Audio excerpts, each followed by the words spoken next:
Hey there, you wonderful listeners. I have a question for you. Do you want to make a podcast? Well, Spotify's got a platform that lets you make one super easily and then distribute it everywhere and even earn money all in one place and for free. How can you beat that? It's called Spotify for Podcasters. And here is how it works. Spotify for Podcasters lets you record and edit podcasts right from your phone or computer. So no matter what your setup is like, you can start creating today. Then you can distribute your podcast to Spotify and everywhere else podcasts are heard.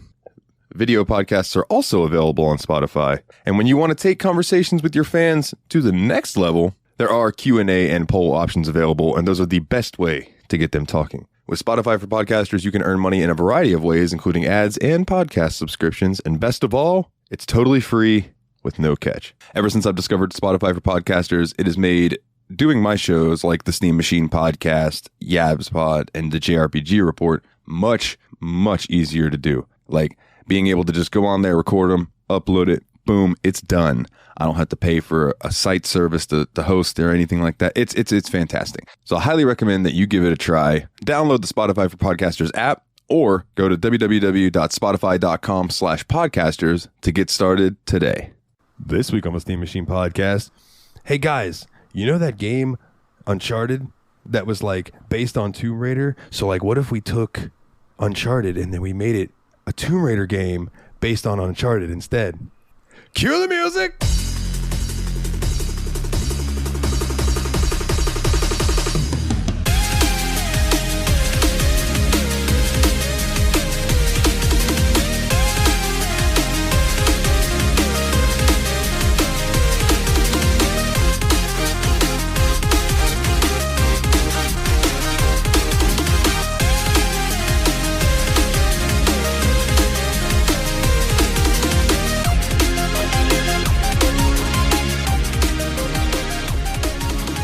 Hey everybody, and welcome back to this week's episode of the Steam Machine Podcast. Actually, this New Year's first episode. My name is Dalton, and joining me as always, Happy 2023. Arva Destructo Bros. Happy 2023. This is Nate. This is Billy. How you doing? Boys, it's been a while since we have sat down at our proverbial round table and had a discussion. How you doing? Let's start with Nate. How you doing, buddy? Yeah, I'm good, man. Like, it's been a kind of a whirlwind since the last episode because, like, we recorded like way well before the episode came out last, like for the Steamy Awards episode. Part of that was due to the fact that I was having surgery on December 27th on my ear. So just so everybody knows, that went well, and so I'm recovered from that at this point. Can only hear out of one ear at this point, but you know. Sometimes that's how it goes. At least I can hear something. Yeah. I can record this podcast with my dudes, so that's good. But other than that, you know, I've just been starting in on this year, playing some more video games. I'm sure Willie will want to talk about Kirby and the Forgotten Land a bit. But like, I started on Chrono Trigger in earnest finally. So I've been making a lot of progress on that, and it's a really good game. Like, you know, out of all the Super Nintendo RPGs I've played, shots fired, I think this is my number 2 at the moment. Considering where I am in it. Number 2 after Final Fantasy 4? Oh, I was going to say after one of the Dragon Quests, but then I remember they came out on NES and Super Nintendo. So yeah, Final Fantasy 5 and 6 were the SNES exclusives, and neither of them came out. Dragon Quest, yeah, unfortunate. But I would like to play those now. I haven't got. Yeah, you're good. Dragon I haven't Quest, had the chance to play those yet, but we'll get to those at some point. I got you. I got fan translations all day. Bro, they came out on the DS. I'm good. Oh, fair enough. So, yeah. So, like, Chrono Trigger's been really good. Like, I always heard, you know, this is the best RPG from its time. Like, I do agree that it's better than some other SNES RPGs that people really love, like Mario RPG and Final Fantasy VI. Yeah. Damn, just took 2 shots in 6 seconds. They're all Square games. Who am I offending? One just happens to be better than the others. Yeah. So. Yeah. No, I mean, I agree. I think that I do really think it may be the best of the... I honestly, like, I have told people before I think Chrono Trigger is the best Final Fantasy game. I mean, dude, I think it's got one of the most interesting battle mechanics on the Super Nintendo. You know, until you start diving into things like Tales of Fantasia and Star Ocean, which changed it up a little more. But still, like that, you know, you see the enemy on the screen, boom, you're right there, you're into it. Like that was ahead of its time, in my opinion. Yeah. Plus, the Toriyama art style never hurts anything. Oh, hell yeah, dude. He's so great at monster design. It's like crazy. I'm not going to say half the reason, but a good chunk of the reason why Dragon Quest is so good is because of Toriyama. I mean, let's be real. Yeah, for sure. I mean, that you just can't beat that art style. Well, for what it is, for a JRPG, I don't think you can beat that art style personally. Yeah. I'll say it's a near and dear close second to my heart. We know you like Persona.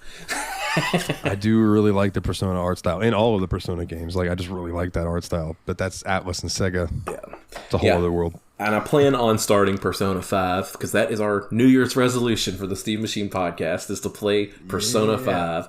I will be starting that once I beat Chrono Trigger. Nice. Yeah. I haven't started on it yet either, but I'm going to be getting the first steps into it pretty soon, I feel like. What surprised me was on Yab's Pod that it was revealed to me that Jeremy has started playing it on Xbox Game Pass. And I was like, what?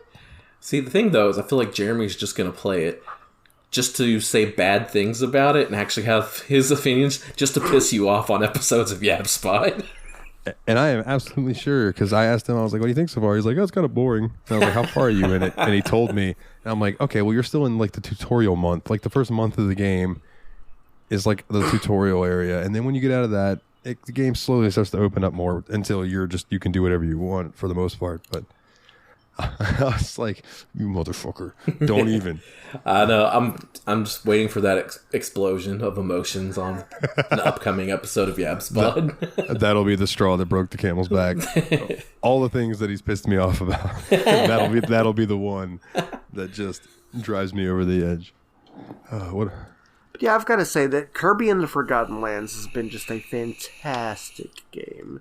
Like, holy shit, I've played the hell out of this game for a while, and I'm only at like 70-ish% completion at this point. And, oh my god, I seriously I want to continue getting into it and getting back into, not only the main, like, there's stuff in the main area, and then there's new levels too. Like, it's crazy how much stuff is still there in the post-game, and yet you still feel like there's stuff in the original game you still need to finish too. Like, there's just a ton of stuff. It's just a really good game. Like, it won the video game award for best family game, and now that I've been playing it, I can definitely see why. Because Willie and me kind of decided to start playing this together at the same time, and we're about as far as each other in the game and everything. And like, it's kind of really cool mechanics. Like, I like how the fact that you can upgrade Kirby's copy abilities in this game. Yeah, that's really cool. Like, that you get like this fire ability, and then later on it becomes volcano fire, and then that means you can like spit a lot more fire, and then you get dragon fire where it has like a movement ability on top of it. So every time you would pick up a fire ability in the levels, you get the new ability you would have. Like, that's just it's really neat. It's a really well designed, fun video game. Like, the level design is great in it. And there's like a lot of just like really well hidden stuff in there where it's just like you had to poke around the edges of the level and figure out where have I missed something. Would you recommend it as a game for somebody who hasn't played a Kirby game in a very long time, other than that one little free one that's on Switch when the Switch first came out? I liked that. It was cute. Yeah, no, it was a free-to-play game. This is a very fully fleshed out video game that I feel like it almost... It's hard for me to say this, but it might be my favorite Kirby game at this point. Like, because like Kirby's Adventure, like on the NES, is like an absolute masterpiece. And I contend that if Kirby's Adventure came out on the SNES, it would have been a masterpiece on the SNES. It's that good of a game, and I feel like this game holds down that legacy extremely well. Now, is this the one that has the mouth car thing? Yeah. Yeah. Okay, that shit's hilarious. I love it. It's so funny, dude. Like, like the moment like they started announcing that this game was coming out, because I remember I was like, it's cool, a new Kirby game. The moment they showed mouth car mode is when I was like, oh, this is going to be a good video game. Yeah. And I was right. It's a very good video game. Fucking mouth car mode. That is tremendous. What else you been up to, Will? Or is that what you wanted to touch on? Anything else? That's basically it, yeah. Well, for me, for starters, this weekend's my birthday. Yay! Hey, I'll Happy be 31. birthday! And Friday, Megan. Happy 69th Thank you for my birthday. 69th birthday. Well, we're all 23 in another world. But Megan's got a season pass and a free ticket to Busch Gardens, so we're gonna go do that Friday. Sweet. And then Saturday, and I'm gonna glance at her.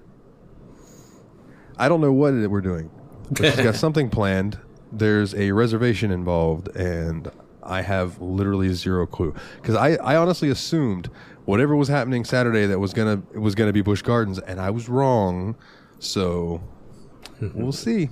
I will report next episode on what happened. Exciting news, yeah, because Megan is in the background of Dalton's frame watching cartoons as we speak. Yeah. She's back there watching Rick and Morty, I think. Yeah. I am at her new apartment, actually. I drove 2 hours and 44 minutes today to get here after work. Yeah. But other than that, man, I have over the past month I have played a lot of Fire Pro Wrestling. Been getting down in the promotion and the fire promoter mode. How many wrestlers have you killed, Dalton? Oh, That's not Fire Pro Wrestling. That's Empire. fucking the That's Dicky right. game. Wrestling Yeah. Empire. A lot though in Wrestling Empire. Somebody pisses me off, or they cut a promo on me that I think they shooting on me a little bit. I meet them in the subway area, and I throw them on the tracks and let the subway take care of them. I do like German suplex them into the fucking tracks, and then they get hit by a train, and it either kills them or severely injures them. I will tell you this though. When you download wrestlers from Fire Pro Wrestling, like the Steam Workshop, it'll like a lot of them have their legitimate birthdays and stuff like that. So I worked for months, and this is such a I worked and worked for months to try to get Bruiser Brody to sign with me. And in the most Nice. Bruiser Brody move ever, he finally agrees. I give him a big fat bonus. He wrestles one match for me and retires. And I was like, I can't even be mad, because that is exactly something that Bruiser Brody would have done. You got played, son. I got played. Oh, man. And then, like, Blade is my biggest attraction, and he's making, like, $29,000 a month or whatever, and he's like, hey, I need more money. I'm like, dog, you have, like, 4 titles. Why you keep asking for so much money? Is it because you have 4 titles? I could change that. Like, jeez. But, yeah, I've been enjoying it. I've also been playing, is it called Starlight Valley? Dreamlight Valley. Disney's Dreamlight Valley. It's like a little like life sim type game, but with Disney characters. And if you are a fan of Disney at all, I highly recommend it. It is such like a heartwarming good time. Go fishing with Goofy and shit. Like, it's fun. I dig it a lot. And then I played some older Tomb Raiders. I loaded them up, went around Croft Manor, fucking around. Because one thing that I was upset that was missing from this game, which I think they brought back in the next one, is Croft Manor. Nice. Did you guys see? I could see why you wouldn't be able to get to a manor in this, considering you're on the island Yeah. all the time. Did you guys see the thing that Adam posted? That Power Wash Simulator is getting a Tomb Raider crossover where you have to go and wash off the Croft Manor. I was like, I might buy Power Wash Simulator so I can play that DLC. Like, I have such a spot in my heart for that house. Yeah. or excuse me, it is a fucking understatement to call that a house. Yeah, that fucking manor. But let's see. Work. I got my schedule for next. So I requested Friday, Saturday, Sunday off, correct? Yeah. For my birthday. What I got was Thursday, Friday, Saturday, Sunday, Monday off. Nice. Nice. Yeah, and then I work Tuesday 5 to 10, and then I'm off Wednesday. That's my whole schedule this week. It's good to take a breather like that, man. I'm glad you got that. She well, see, I'm trying to look at it that way, because she pulled me in the office today and was asking me like, "Has everything been all right with you? You haven't been yourself lately." And I was just like, Oh, no. stress. Like, that's just easy answer. Is the truth. I've just been stressed. And so we sat there, we talked for a few minutes, found out that one of my shift leads, Brandy, she's leaving, so I don't care if I name her, threw me under the bus about something. So I was like, oh, by the way, did she tell you that when I called her to let her know that my truck was fucked up and was going to take me another day to get home, so I couldn't make it? Did she tell you that she cussed me out for it? Because she did. So I was like, yeah, let me. You can come join me under these tires, lady. But so then I also was told that I have resting dick face, basically, and that I needed to not have a scowl on my face all the time. Oh goodness! So yeah, it was a great meeting, especially when I was going in there. I was thinking like, so yesterday and today she put up a post, like a little page that just said, I am hiring in store for a shift lead position. If you would like this position, please apply. Have these requirements, yada yada yada. I had just been told like, hey, you're going to get that position. Like you've been, working hard. And then so that was before me being stressed and being over my fucking job. So apparently now it's people were applying for it. Now the way the page was worded, let me pull this up real quick. I'll run through it real quick, I promise, and then we can get to the game because I know Willie and I are both tired. But sleepy boys. It's fun. He's sleepy boys. Hold on, I sent the picture to. Oh, I thought I sent it to Megan. Did I send it to Jeremy?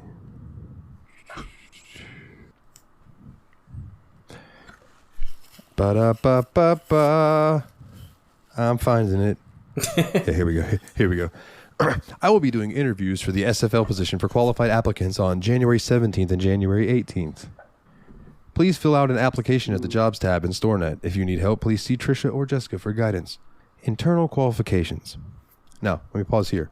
We just hired a new guy. Okay, his name's Chris. He's actually a really cool dude. Used to be a assistant manager at Lowe's for a couple years. All right? Keep that in mind.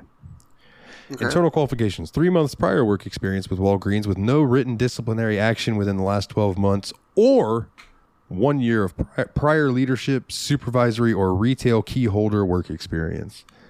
Now, that sounds like that is worded for new dude to get that position. So I didn't even apply for it. I was like, you know what, dude, if you didn't think that I earned this by busting my ass for y'all, then I don't want that extra stress that job would give. $1.50 for double the stress. Yeah. That's how they get you, man. It's like a tiny pay bump for a shitload of increased responsibilities. Like, you got to weigh that out, and like, now that responsibility doesn't fall on your shoulders, so you might have made the better choice there, man. I think so, because I kind of want to like use this job, and I mean, because like it's right down the street from the house and it pays well, but I think I want to start like trying to look into some kind of cert so I can work with computers, and I mean get serious about it this time, because I am so over customer service. Bro, there's a reason I'm a data analyst, my guy. Yeah, for sure, dude, for sure. But yeah, one last thing. If you feel so inclined, and you absolutely don't have to, please do not feel inclined, but if you would like to donate to the It's Dalton's Birthday This Weekend Fund, my Cash App is $DJ Suitor352, and my PayPal is savagegaka@gmail.com. Yeah, I put that on Facebook, and one of my friends randomly sent me $25, and I was like, holy cow, I haven't talked to you in forever, so thank you very much. That's awesome. Neat. It was just random. All right, so, boys, we played a game. Yes. And what a game it was. We played Tomb Raider, but not the Tomb Raider that you may be thinking. It is Tomb Raider from 2013. This was the reboot, and I do believe that we could dive into a little bit of O-dubs. What do you think? Let's go for it. Yeah. So, Tomb Raider is a 2013 action-adventure video game developed by Crystal Dynamics and published by Square Enix's European subsidiary. It is the 10th main game in the Tomb Raider franchise and a reboot of the series, acting as the first installment in the Survivor trilogy that reconstructs the origins of Lara Croft. Tomb Raider was released on March 5th, 2013 for Microsoft Windows, PlayStation 3, and Xbox 360. Gameplay focus is on survival with exploration. That is fucking questionable. With exploration when traversing the island and visiting various optional tombs. Optional tombs.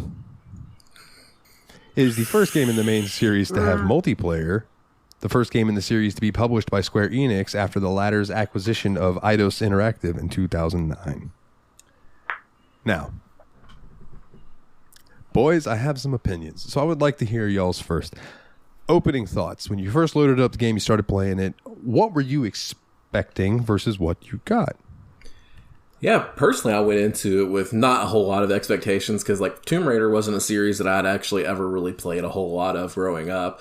Just one that never kind of jumped out to me as one I needed to play. So I went in with really, like, minimal expectations. I thought it'd be action adventure for sure, but nothing beyond that. When I got in and played that first little section, I was like, holy shit. This is a weird thing to think, but this is the best horror game we've played for the Steam Machine podcast.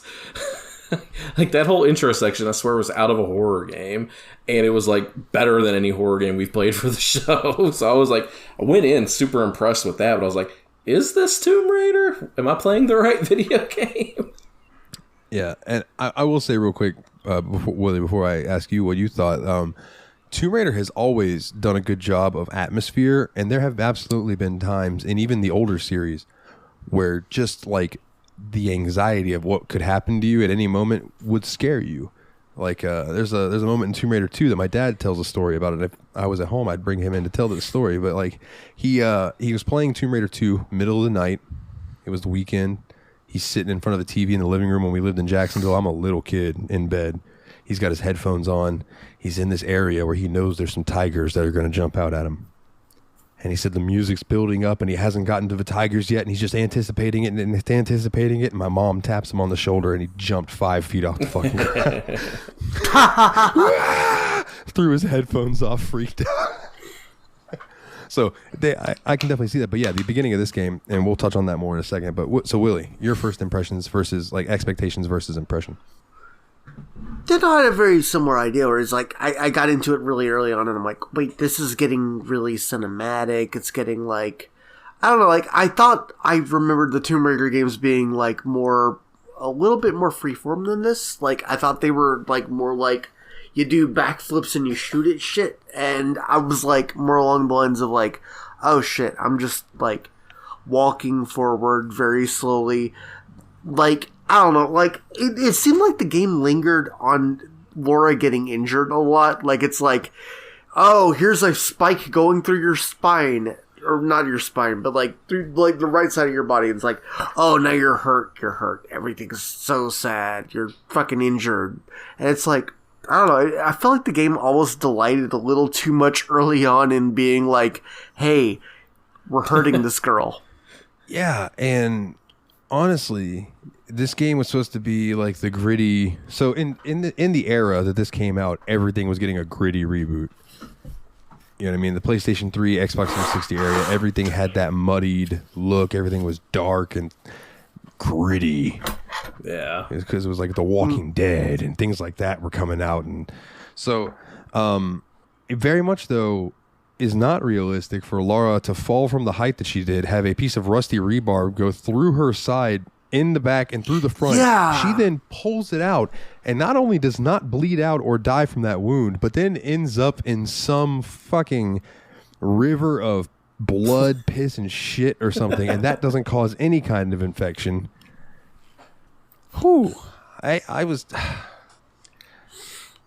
They wanted to get, like, really, like, oh, well, this is difficult. This is hard. This is scary. This is hardcore and realistic. And it's like, y'all know that, like, you would be dying of septic shock by now if you went through this, yeah. Right? And something that I think I heard Nate say in the chat was that this game seems to take itself really seriously for being a Tomb Raider game. And I was glad that he said that, because I was like, dude, yes, because the very first Tomb Raider game, you're in a tomb, you're running around, and all of a sudden a fucking T-Rex comes out of nowhere, and then you're in a gunfight with a T-Rex.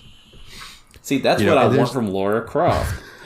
There's just shit like that in the earlier Tomb Raider games, and I get that this is supposed to be like her origin story, and what the fuck ever. But I'm gonna go ahead and throw it out there on the table, because everybody can obviously assume that I don't like this game, and that's not true. I did like this, but not as a Tomb Raider game. If you heard the intro, I think that this game was too much influenced by something that it self-influenced, because Uncharted is unabashedly like a love letter to the older Tomb Raider games in that style. They just took it and made it their own, which is why Uncharted was successful, and it's why Tomb Raider was successful. There's a reason that this reboot wasn't as successful as it could have been, and it's because instead of making another Tomb Raider game, they were like, hey, what if we took Tomb Raider and just made it like Uncharted, where everything is like one long 8-hour action movie. Like, there's no... And the fact that the tombs are optional, the game is called Tomb Raider. Not only are the tombs optional, the tombs are very, very short. It's like you solve one puzzle and the tomb is over. Like, I think I did like 4 or 5 tombs while I played. Because, they were all optional. And none of them took me more than like 10 minutes to get through. I was just like, this is the tomb? Why? I was expecting more like a Link Zelda dungeon, you know what I mean? Yeah, and that's exactly what I was hoping for too. And I'll tell you, the first one that I came to that gave me some trouble, because I did have one of them that gave me some trouble, was the one where you go into, it was like that big tall tower with all the wind going by.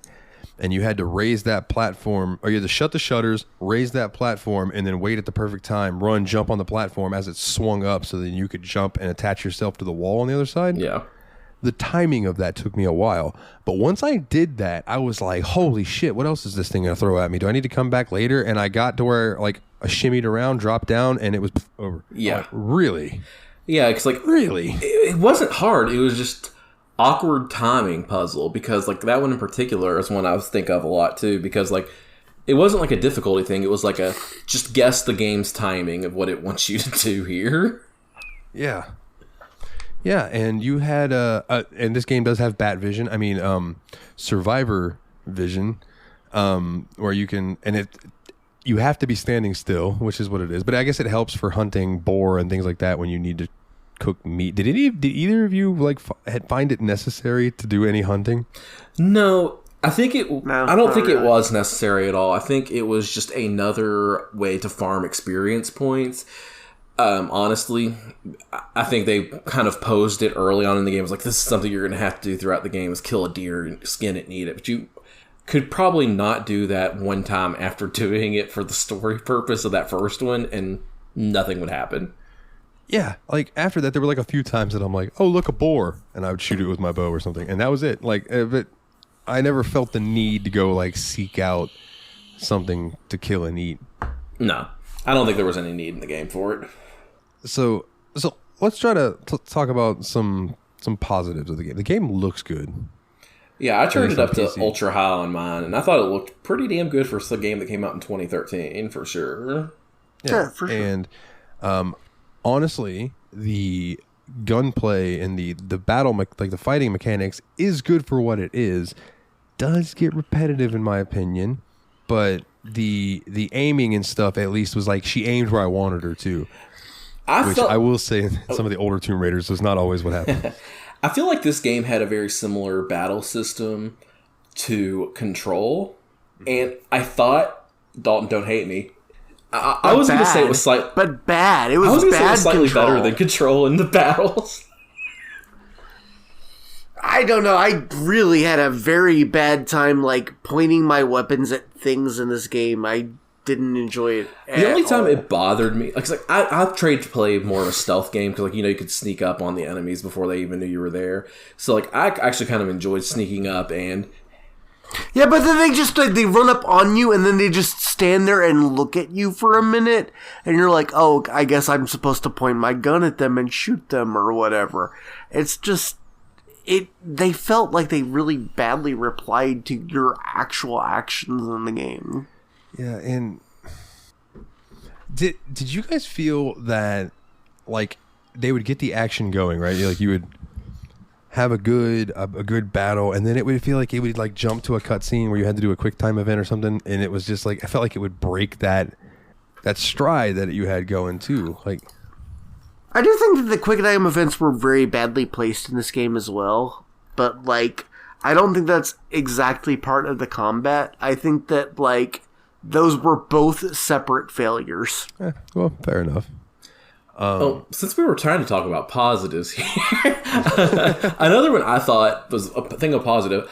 I thought this game handled 3D platforming very well. Like, there's some games that sell themselves as 3D platformers that play a hell of a lot worse than Tomb Raider. Yeah, and I think... Oh, go ahead. I agree.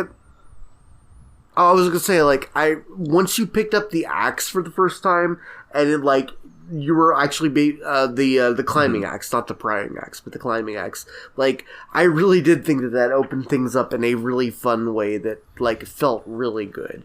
And I think that the game did a great job of the movement, like, just Laura getting from place A to place B, like, that felt good. And when you did run into a quick time event, it felt pretty good in that regard. It's just like the combat was so fucking rough on me. Yeah, and like I said, I didn't mind the combat, but to me, it just got repetitive after a while. I agree. I didn't hate it completely, but I did start to, like, later when I got later into the game and I was in a big combat section with a ton of enemies. I was just like, ugh, I don't want to do this. Yeah, because some of those enemies are absolute bullet sponges unless you're popping them in the head. And even then, they have those masks or whatever, so it takes a couple shots to the head. Yeah, that was really stupid and annoying. Like, you can shoot through a mask. A mask is not going to stop a bullet. The ones that kind of annoyed me were, like, the guys that had, like, shields. Like, especially at the very end of the game, where you didn't meet these guys, had shields and the big old sword that you had... The only way that I really found to beat them was later on in the game where you get, like, counters and you're able to, like, dodge enemy attacks and counter the attacks. And that was the only way I was really finding to consistently beat guys like that. That sounds really annoying and not very fun to do. Yeah, there was that one boss guy who was like a big version of one of those dudes. And my trick to him was I would wait till he was swinging his big-ass sword at me, and I would roll out of the way and then just pop him in the head. And that fight took forever. Yeah. Forever. Yeah, see, that's the thing. It's like... I think that was, like, really the only boss fight in the game. If you really think about it, it was, like, very towards the end, and it was bad. Yeah, it wasn't very good. But I will say, from my memory at least, Tomb Raider games not strong with their boss fights ever. But yeah, fair. It wasn't really what it was about, you know. But this one, it was like they made that big deal about what was going on in the story. Which the story, quick recap, like plane crashes. Everybody's fucked. It's like Lost, but different. And then you have to go around trying to save everybody. You get to witness Laura's first kill. And I will say that they do throw in the moment that I thought was really cool where you get to see Laura pick up her dad's pistol. And that's her second pistol. And that's where she gets her dual pistols. You get to use that one time at the end of the game. Yep. And it's in a scripted moment. And you just get to pull the triggers. And she fucking lays bullets in. But it's like, that's it. And I'm like, what? The whole game, I'm waiting for these dual pistols. Yeah. And the whole plot of the game is essentially, like, you crash down on this island, and you find out there's a lot of people already there, and that are trying to get off as well, but they're being held on there by some mysterious force. Playing through the game, you find out that there's, like, the sun goddess is protecting the island, and there's trying to do a ritual to appease the sun goddess to get off the island and bring her back, is what the whole people there are doing, and you're trying to stop them because they basically kidnapped Laura's best friend and are going to use her as the sacrifice to the goddess. The vessel.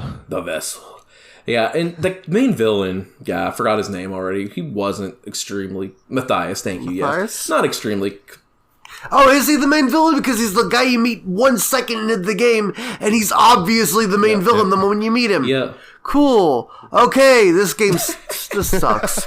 And then, so, I'm trying to remember how far you got. And then the one character that you think is probably going to end up betraying you, that's the character that betrays you. Absolutely betrays you. Yep. Okay, cool. Yeah, 100%. Like, and then you could see it coming a mile away.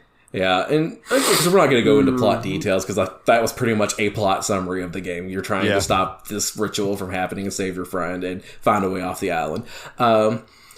I think there's a total of 4 survivors from your original crew, including Laura. So, like, the main cool professor guy that was her dad's friend ended up dying and all that kind of stuff. Just, like, anything they can do to try to trigger any kind of emotional response from you is what they go for.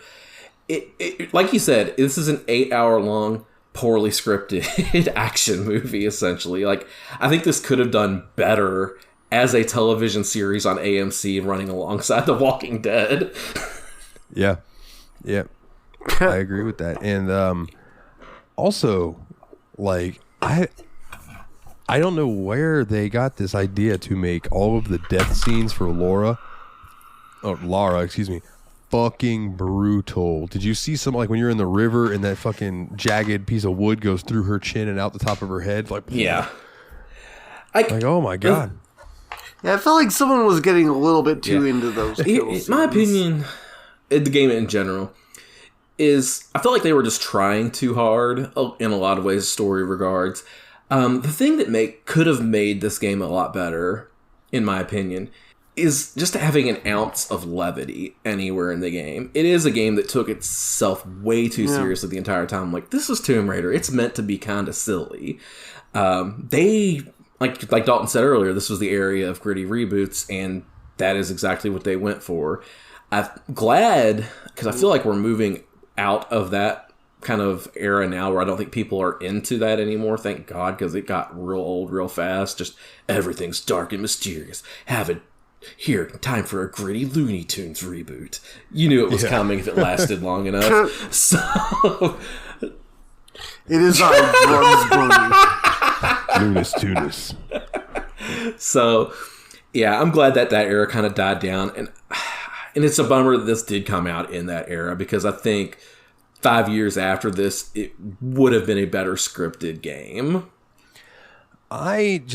Being someone who, like I said, I have, and again, nostalgia goggles fully on for the original Tomb Raider games. I admit that, but they were just so unique in their own sense of, like, what they were doing, their style. No other games were really like that I can remember that I played back then.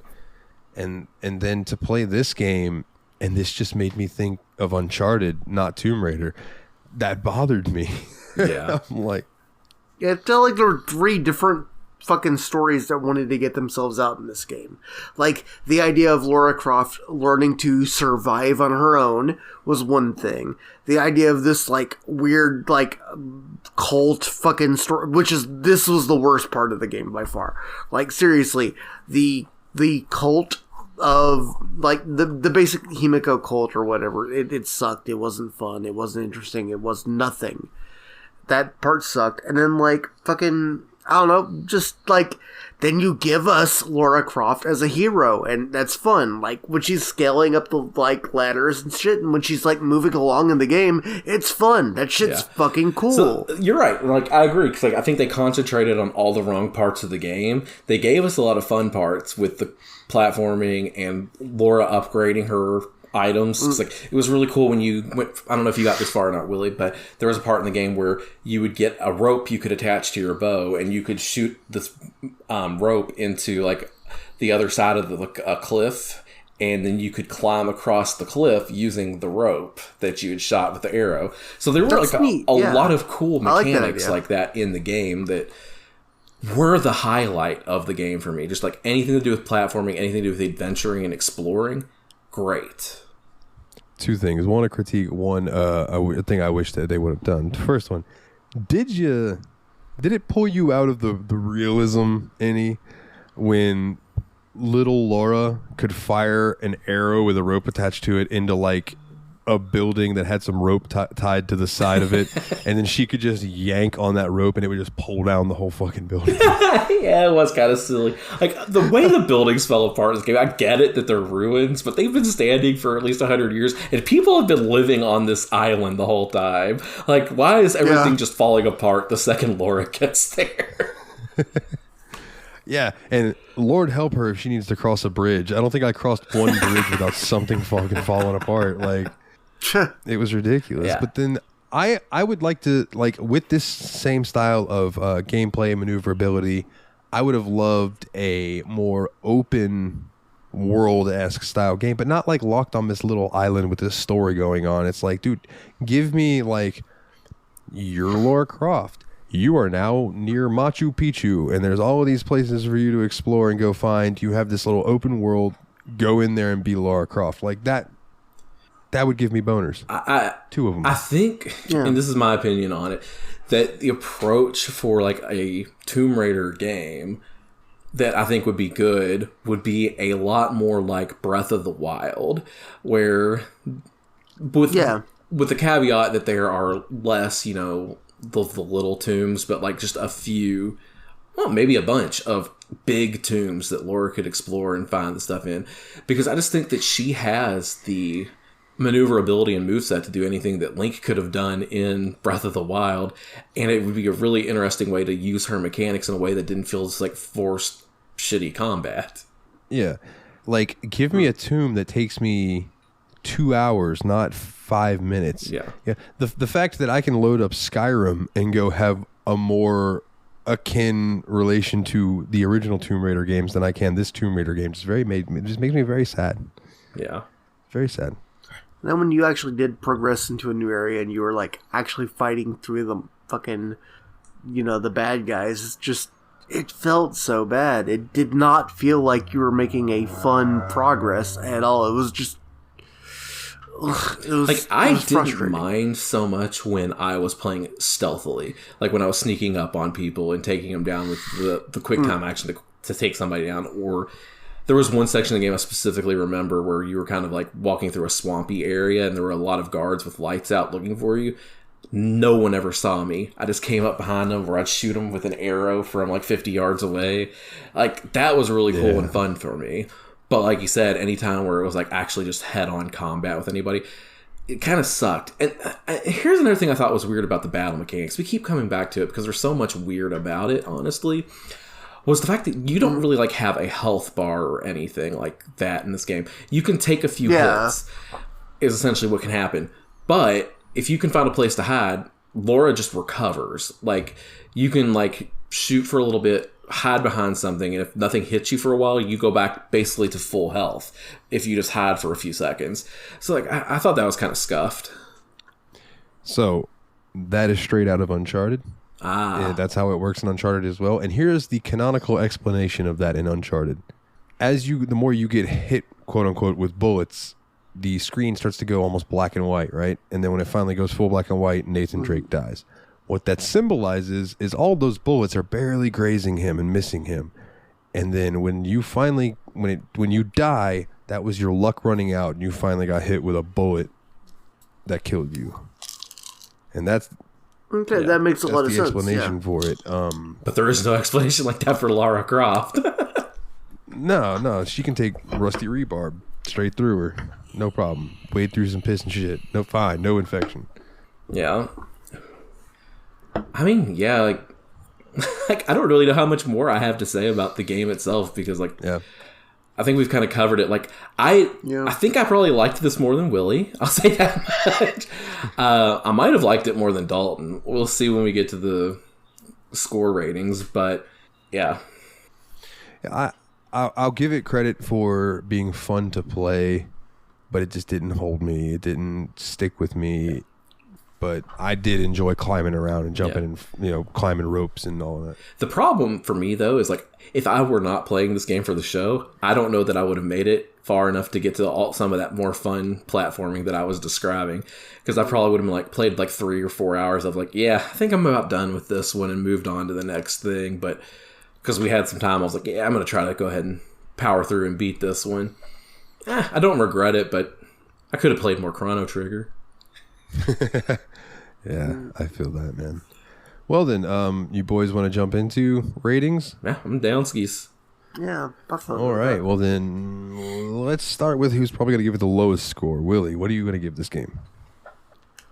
Look, I mean, there's a lot of fun stuff in this game. Like, I did enjoy traversing the island to some extent. I really enjoyed, like, there's a lot of little fun things, like the animations. Like, I liked that when you did a zip line, Laura would, like, put the bow down to, like, slide down. Like, that was cool. Like, there's a lot of immersion to this game. Like, I just thought that the moment it became combative in any way, it fucking failed. And I'm just gonna give this a 6.5. Okay. All right. Nate, what about you, bud? Yeah, I mean, I pretty much agree with all that. Like, And I think, like I said, what the saving grace for this game for me was like the fun platforming mechanics and all of that. I thought Willie was going to go quite a bit lower than that, TBH. I'm actually giving it a 7. I thought it was decent, but I don't think it's one that I'll ever pick up again, and I'm probably not going to pick up the sequels for that reason until we get it for the show. Yeah, and I mean, we all have the sequels, obviously on Epic. We all thank you, Epic, for giving those to us for free. But yeah, I mean, from all things that I've read, Rise of a Tomb Raider, the second game, is the best in that trilogy. Basically, I've read that the first game played like a long tutorial. The second game is really, really, really good. The third game is a tedious nightmare. That's what I've heard. So, maybe we never get to Shadow of the Tomb Raider, but who knows? Okay. So again, I'm judging this two ways, and I'm going to average it. Okay, judging this as a strictly just an action game. Go in, try to blast some shit, have fun. I'd probably give it like an 8, right? Because it's solid. As a Tomb Raider game, I would probably give this like a 4. Oh. Maybe a 5. So I'll be generous, and I'm going to agree with Willie that this gets a 6.5. I did give it the highest score at a 7. Though that's one of our worst ratings we've given in a long time, fellas. And that pains me because it's really not a bad game. It's just not what it needed to be. No, it just doesn't do what it needs to do. Like, there's a lot of good game in this game. There's also a lot of crappy game in this game. Yeah. Unfortunate. Well then, I believe it's for the fan question time. Yeah, let's jump right into those questions. All right. So, first one coming up from Kana, who just missed the last cutoff for the episode we did for the Steamy Awards. What are your thoughts on the Steam Deck? I think it's super cool. I would like to get one eventually to test its potential for emulation and things like that. But as of right now, it's a bit just out of my price range. Yeah. I like the idea of the Steam Deck a lot. But my thing with it is I have a Nintendo Switch, right? And that's the handheld system I have, and it works great for that purpose. But what I found is, even though I have the Switch as a handheld, I still play docked 90% of the time I play Switch. So I'm like, I already have a PC. Like, if I got the Steam Deck, I don't know that I would use it very often. I think it's really cool, and it's great for anybody that wants it. I just think I'm more of a sit down in front of a monitor or a TV and play my video games kind of guy. Yeah, I think that's also where I'm at, too. I don't see where it would be a value add for me because I don't really play, handheld. It's just not something I really do. I think it's good for people who travel, or maybe people who enjoy PC gaming, but maybe they don't necessarily like sitting at their PC all day, so they go lounge on the couch and play that. But yeah, I don't know. Yeah, like I said, I'd like to get it for emulation purposes, but as far as using it to play Steam game. Yeah. All right. So our next question comes in from the villain himself, Jezza. Who would you ship Lara Croft with from the video game world? I have an answer, and I will accept no questions for my answer. Crash Bandicoot. What do you guys think? Dude, let's go Mr. and Mrs. Smith with this shit. Agent 47 from Hitman. Nice. What about you, Will? Who would you put Lara Croft in a relationship with? The Sandman? Mr. Sandman. Bring me some sand. Make it so sandy. The sandy is sand.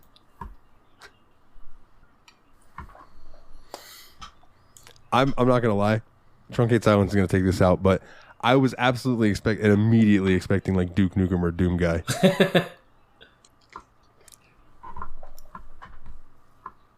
Okay, sorry. My that's what happened there. Okay. Okay. So the question was, who would you ship Lara Croft with from the video game world? I said Crash Bandicoot. And I said okay, nice free PlayStation. Agent 47.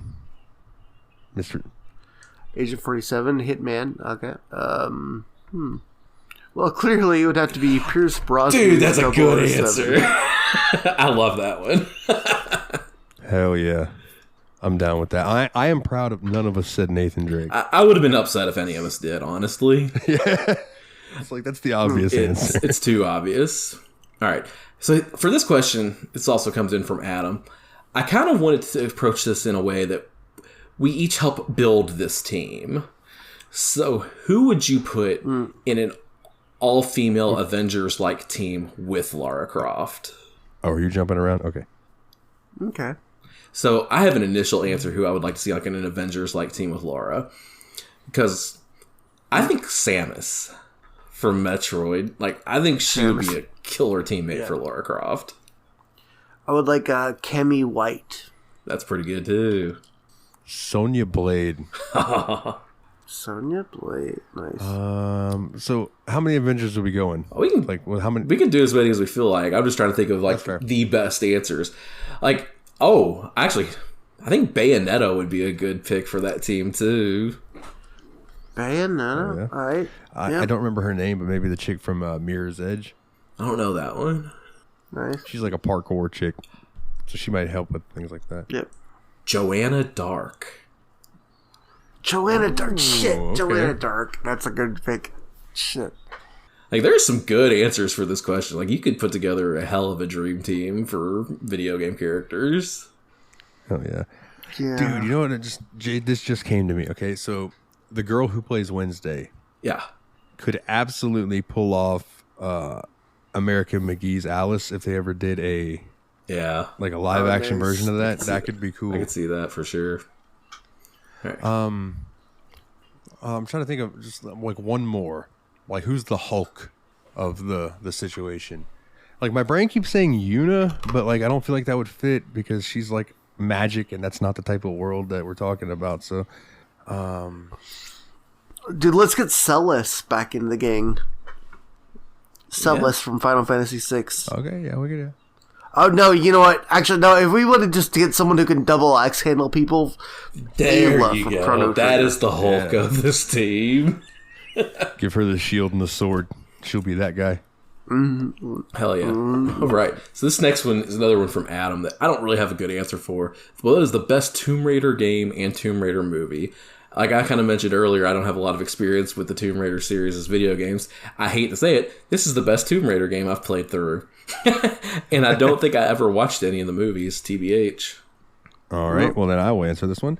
My favorite Tomb Raider game of all time is probably Tomb Raider 2, with Tomb Raider 3 being a close second, and then followed by Tomb Raider 1, then Last Revelation, then Chronicles. Best Tomb Raider movie? I don't remember if I didn't see the reboot, and I don't remember if I saw the second one with Angelina Jolie, but the first one with Angelina Jolie as Lara Croft, fire. I love that movie. Nice. Cool. All right, nice. All right. So I'm not super familiar with the context of this question either, but this one comes in from Master Loot. So what are your thoughts on Hall effect joysticks, aka no drift joysticks? Is it the future, or will big tech bury it before it properly starts? For context, and this is the part that really interested me, there's only 3 products that have them as far as he knows.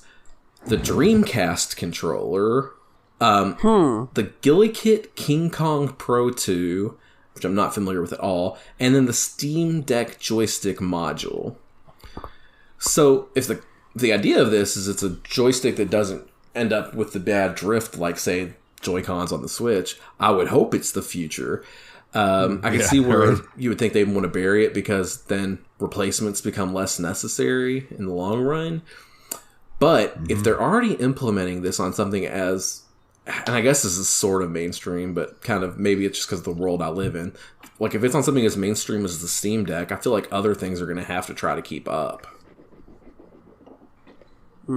Yeah, I agree. And I hope that they don't bury it out of greed of, wanting that replacement type money. But I think it's a cool technology. If they could implement it more and more things, it would only make consumers happy. And really, that's the bottom line. No, it's not. The bottom line is money, son. All right. Okay, so next we have a fire of questions from Team Retro to round us out. So the first one, from Team Retro. Tomb Raider or Uncharted? Joke's on you, I have very little experience with either of these series, but Lara Croft is cooler than Nathan Drake, so Tomb Raider. I mean, Yeah, I've got nothing on this one. Like, this is my first game in either series, so, you know, there we go. This one didn't really wow me, but I expect to like older Tomb Raider games, so we'll see what we get. and if you listen to me at all on this episode, you know my answer is Tomb Raider. Yeah, for sure. All right, and this one's also Team Retro. With Stadia officially resting in pasta, what is your thought on cloud gaming in general, and does it have a future in this world? I'm sure it does have a future in this world when somebody can do it better. I think cloud gaming, I think one of the main things that holds it back is now that we have these great services from like Xbox Live, and PlayStation has their kind of version of that too. If Stadia had launched with something like that kind of service where you're paying a monthly subscription fee and you get an X amount of video games you can play on that subscription, I think it would have done better. Personally, I don't love the idea of streaming video games because I think that's, I don't know, man. I'm just not into it, but I could see me being old school. I still collect NES games, so what do you fellers think? I mean, I think the interesting thing about, like, to me, like, playing these, playing games on, like, a collection is, like, it's, like, almost like a recreation of the dumb terminal thing that was, like, the way you played games in the late 70s, early 80s. Like, it almost seems like you're bringing back an old technology without, like, all the understanding of why it worked at the time. And, like, I think that, it's very, very, very situational. I think there's room for it, but I think it's very situational. Makes sense to me. I think that there is a place for it eventually. And it's definitely not going to be for people like us who want to, like, own it, be it physical or own the digital rights to it or what, you know, whatever the fuck. But my thing was Stadia. You could stream it at 1080p or you could stream it at 4K. If you streamed it at 4K and you had a internet cap, you could burn through your entire month's internet cap in like a day. Yeah. So until internet providers start stepping their shit up and being better, I think that cloud gaming is going to suffer because it's going to be a niche thing for people who can afford the unlimited internet type situations, you know. That makes a lot of sense. Yeah. Plus, then you're relying on your network being able to handle streaming it at the necessary speed, at the frame rate you want, yada, yada, yada. You know, that's all. Yeah. All right. This one is specifically for Dalton. Was there real money invested in Fantasy League, and what will Dalton do with all them bucks? And I know Dalton's about to give you a very sad answer. I wish there was, because I would be banking in some money right now. But no, it was just bragging rights. And Steph's wanting to get together with some of the people that were like part of it and do a little like talk about the games that did good, the games that did bad, and all that stuff. So that might show up on the Steam Machine feed at some point, be it on either on the normal feed or Patreon. I haven't decided. Nice. But yeah, I had fun. Like half the people quit because of some shenanigans that went on behind the scenes. But like, I had fun. I won. Yay. That's cool. A winner. I won by a good amount too. Yeah. Thanks, Elden Ring. Yeah. Thank you, Elden Ring. And thank you, that other game I got that kid good. I don't remember what it was though. All right. And our final question, also from Team Retro. Did Tomb Raider give you the scares or the icks at any point? Both. There's some scares. Like, I would say that the initial phase, like, was fun. And there were some jump scares. There were some pretty good jump scares I enjoyed. But, like, nah, as I got into the game, I didn't really... I Fair enough. Yeah. For me, yeah, like I said, I think I mentioned this at the beginning of the episode, like, that first hour or so of the game, I think, is better. It was the best horror game we've played for the show that's not a horror game, period. Like, it was way better than any other horror game that I can recall playing for the show. Like, if it would have been that and just a horror game, I think it would have done pretty good. I think it pulled off kind of a lot of what... oh, crap. What was that game we played this year, Dalton, for Halloween? Outlast 2. Last year. Outlast I think 2, it did a lot of what Outlast 2 was trying to do better than Outlast 2 did it. Yeah, I'll give you that. I agree. So the scariest moment for me was not actually one of the moments where like you were running into anything gruesome or anything like that, dude. It was climbing that tower. Mm-hmm. Like just the anxiety that yeah. gave me climbing up that high ass tower, and I was like, oh my god, I'm so high That up. high ass rickety tower. Yeah, rickety fucking. They did a great job with that. I felt like the tension was really well done there. And that's what we're saying. as Though. far Like, as- the game had its moments that were good. It just also didn't. Yeah. As far as Ix, the just some Like, of her death scenes. That's all. Yeah. Those were the bad icks. All right. icks. And that wraps up the questions for this week, fellas. Dalton, you got anything else for us? Or All right. Oh, I know, not particularly. I know our next game that we're going to be getting into was a Patreon type thing where one Dane donated $20 to the Patreon to move up a game on the list that he would like to play, and he actually gave us a choice. And then I was like, well, let's lean forward this. And I love that this game is going to be the first game in this series that we play for the show. Of all of the games in this series that we could have played first, it's going to be this one.